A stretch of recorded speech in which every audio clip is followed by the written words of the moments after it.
KBS 창원 라디오 KBS 창원 라디오 91.7 91.7 시사 경남 시사 경남 사랑합니다. 네, 국내 사모펀드 운용사들이 날이 갈수록 입지를 넓히면서 두산 공작기계를 매각을 비롯해서 경남 지역 제조 기업들에도 큰 영향을 주고 있습니다.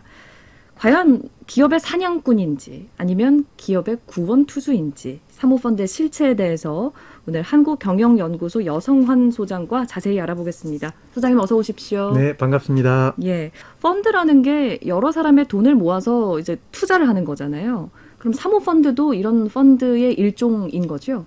예, 맞습니다. 펀드는 자산운용자가 투자자로부터 자금을 모아갖고 대신 운용하는 간접 투자 상품입니다. 예. 펀드는 크게 공모펀드와 사모펀드로 나눌 수 있는데 사모펀드는 사적으로 모집한다는 뜻입니다.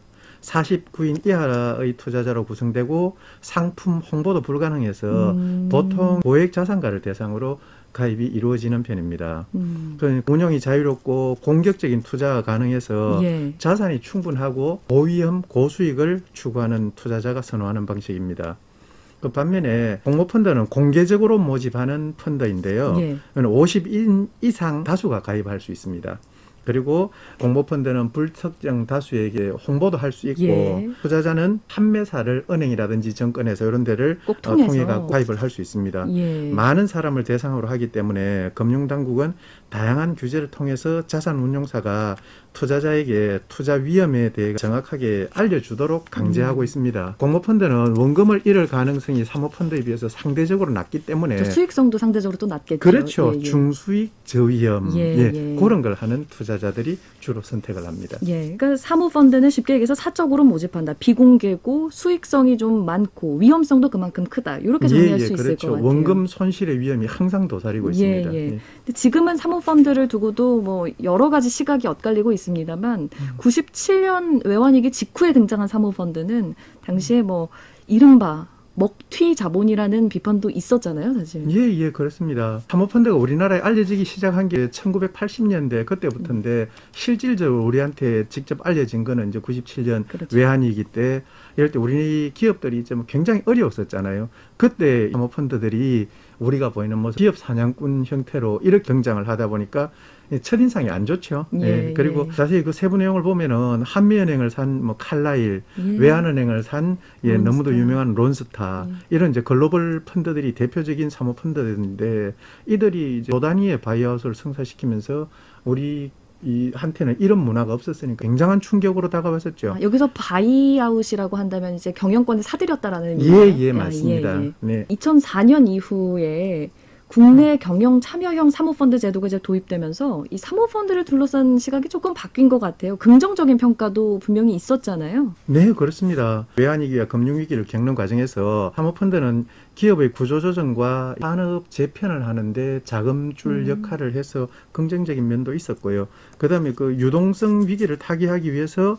나온 그 알짜 매물들 이런 것들을 이제 사모펀드가 인수해가지고 실질적으로 은행권에서는 뭐 담보가 이렇게 확실하지 않다든지 이러면 잘 대출이 안 되는 이런 부분들에 대해 자금력을 토대로 해가지고 이제 자금을 투입을 했고 예. 기업 구조조정을 하는 방식으로 해가지고 경영 개선을 이제 극대화합니다. 기업 가치를 높인다는 얘기죠. 예. 그렇게 해가지고 이 시장에 다가왔는데 자본시장연구원이라는 데가 있어요. 거기에서 2005년부터 2014년 사이에 국내 사모펀드가 투자한 기업들을 분석해가고 보니까 평균 매출액이 1,470억에서 한 2,300억 정도로 기업 가치는 1,070억 원에서 2,000억 정도로 확 늘어네요.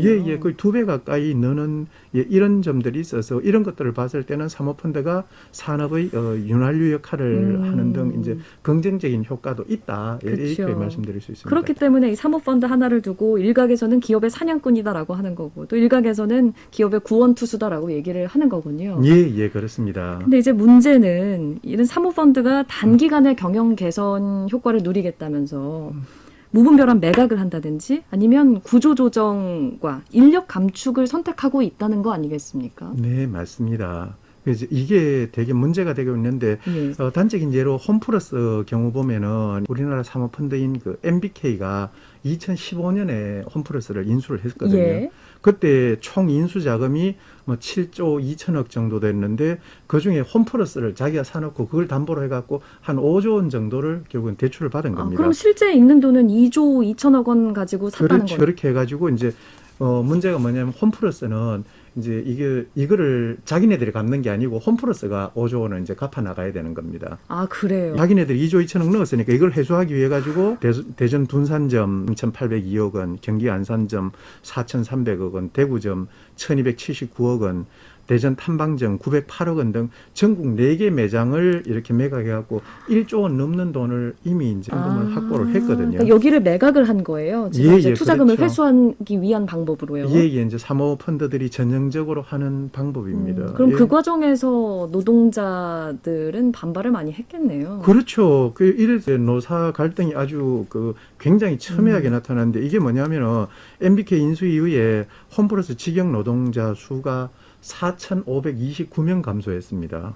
그리고 협력업체까지 합치면 약 9천여 명 정도 줄게 됐고요. 그래요. 이 어려운 시기에 정부에서는 한 명 고용하겠다고 얼마나 많은 노력을 하고 있는데 예. 오히려 대량 해고를 하다 보니까 사모펀드를 바라보는 시각이 결코 고울 수가 없고 노사 갈등도 첨예하게 그렇죠. 이루어지게 돼 있죠. 예. 근데 그런 위기라고 할까요? 그런 갈등이 이제 경남으로까지 좀 번지는 모양새입니다. 예. 지금까지와는 조금 다르게 경남은 제조업 중심이잖아요. 네. 근데 경남과 창원 지역 기업들을 사모펀드가 속속 인수하고 있어요. 예. 어떤 이유가 있는 겁니까? 어떤 배경이 있는지가 궁금해요. 예, 이제 이게 살펴보면 좀 재미있는 게 있는데요. 예. 사모펀드들은 보통 3년에서 7년 안에 눈에 띄는 경영 성과를 창출해야만 이제 자기네들 투자금을 회수할 수 있잖아요. 예. 그래서 뭐 홈플러스라든지 이런 것처럼 유통업이나 IT 업종 이런 것들을 주로 선호하는 경향이 지금까지는 있습니다. 그래왔죠. 예, 예.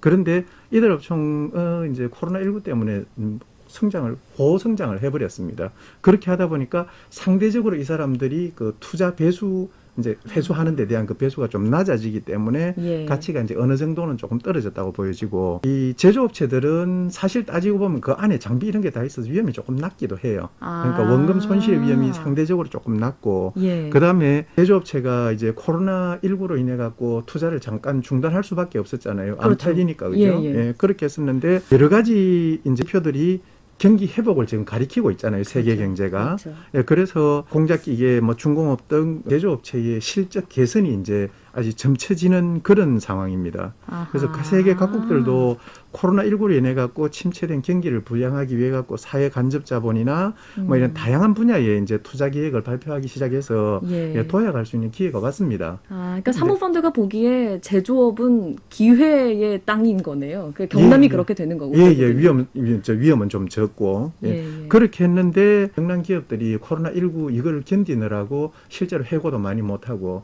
이렇게 하다 보니까 그동안 축적되어 온 자금을 거의 소진한 상태에서 예. 뭘 새로 하려면 이제 많은 자금이 있어야 되잖아요. 예. 이걸 조달할 능력이 없는 상태에서 서로의 이해관계가 맞아 떨어지니까 이런 이제 이해가 시장이 가네요. 이제 형성되는 그런 겁니다.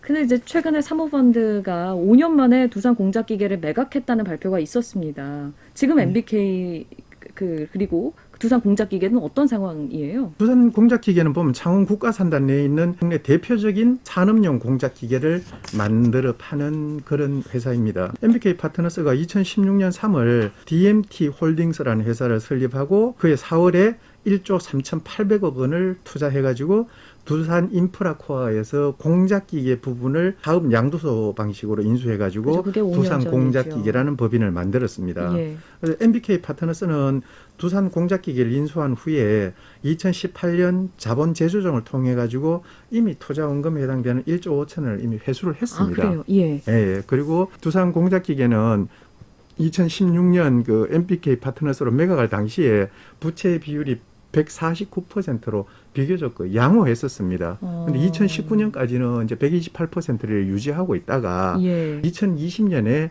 부채 비율이 249%로 높아졌습니다. 그렇게 하다 보니까 부실한 논란이 이제 있는 거죠. 그렇죠. 그렇기 때문에 그 과정에서 이제 노사 간의 갈등은 어쩌면 불가피한 것도 같아요. 근데 예. 이런 우려 상황에 놓일 수 있는 경남 지역 내 사모펀드 사업장 얼마나 되나요? 전체 한 10개 정도 되는데 예. 내부 내용을 보면은 유압 부품을 생산하는 그 모터롤, 모트롤. 예, 항공기 부품, 항공기 조립, 무인 항공 등 이런 걸 생산하는 셈코, 항공기 하는 예, 곳, 셈코. 그다음 단체 급식을 전문으로 하는 웰리버, 예. 산업용 밸브를 생산하는 PK 밸브, 공군을 전문으로 하는 툴 코리아, 선박용 엔진을 만드는 HSD 엔진, 예. 산업용 강구를 생산하는 NBG, 그다음에 산업용 엔진을 생산하는 STX 엔진, 선박을 건조하는 STX 조선, 그리고 지금 문제가 되고 있는 두산 공작 기계 등이 있는데 예. 이들 업체가 이제 창원에 한 6개 정도가 몰려 있고요. 예. 사천, 거제, 함안, 밀양에 각각 1개 업체 정도 근데 있는. 지금 말씀하시는 경남 지역 사모펀드 사업장 내용을 보면 항공기나 선박 이런 곳을 만드는 곳들이 많아요. 예, 이게 쉽게 얘기하면 국가의 기반이 되는 기간 산업이잖아요. 예, 그렇습니다. 그러면 관련한 이게 사모펀드가 갖고 있기 때문에 우려되는 지점은 어떤 거라고 보세요? 조금 전에 말씀하셨다시피 이런 것들이 대부분 다 국가 기관 산업이고 예, 산업의 핵심입니다. 그다음에 이제 우리가 그 육성하고 싶어하는 소위 소부장이라고 하는데 소재, 부품, 장비 소부장이라고 이런 하나요? 예. 업종입니다. 사모펀드는 이러한 핵심 사업장에서 자본 재조정, 뭐 주식 상장, 주식 매각, 과도한 현금 배당 이런 걸 갖고 투자금을 이제 회수하고 있고 그런 반면에 이제 이익을 내려다 보니까 노동자 임금은 억제하고 이익을 몇 배 남기고 난 다음에 재매각하는 그런 구조인데 문제는 뭐냐 하면은 국가기관 산업은 사실을 따지고 봤을 때 우리 100년 대계를 기약하는 아주 중요한 산업입니다. 100년 뒤를 봐야 하는 산업이라는 예. 거죠. 그리고 우리 국가 차원에서 육성하는 사업이고 이런데 이걸 단순히 이익이라든가 경제 논리 이런 걸로 접근하는 건 여기에서는 그렇죠. 별로 바람직하지 않다고 봅니다. 그렇죠. 근데 이렇게 지역에 있는 유수한 제조 기업들이 사모펀드의 사냥감이 되지 않기 위해서는 어떤 대책이 필요할까요? 이 부분에서는 그 노조의 역할도 일정 부분 해야 될 거고 기업 인수 과정에서 과도한 구조조정을 하지 못하도록 하는 그런 규제보다는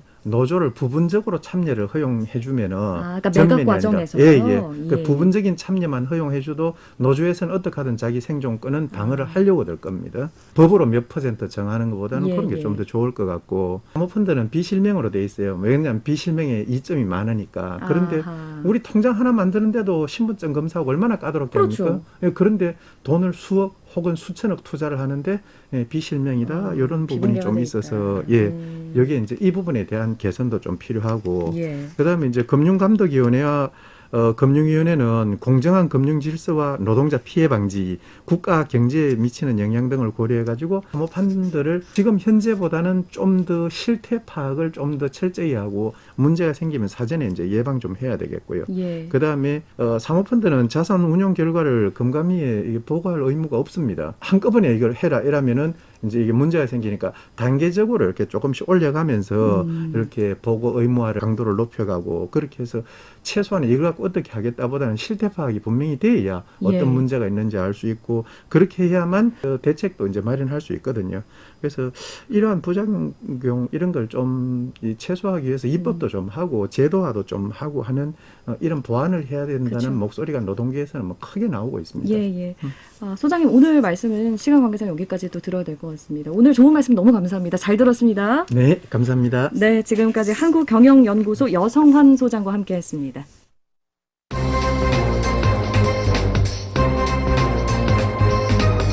현장 리포트.